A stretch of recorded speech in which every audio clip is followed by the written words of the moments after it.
So let's reality check how people have done, what living standards have done in the region over the 5 years of the coalition government.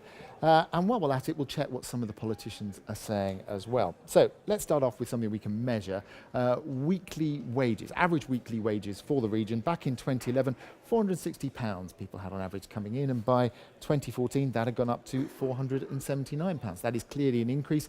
It is still below the national average though of £518.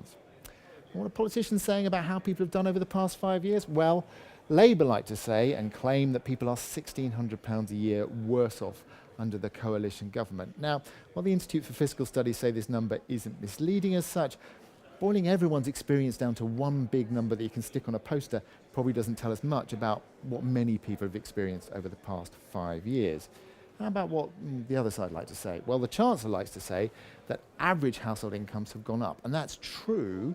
But when you break down the average, you find something interesting. That's what we've done here. The top line is people aged 60 and over, and as you can see, their incomes have clearly done quite well. But then look at these two lines here. These are people aged 31 to 59 and 22 to 30. And when you pull them all out of the average, you find that younger people in particular have really seen their average incomes decline. So that average, once again, is hiding things. So the truth is, the reality check is, overall, because wages haven't kept pace with inflation, people are mostly slightly worse off. But as inflation approaches zero, and with food and fuel prices still continuing to go down, we might start to see that turn round.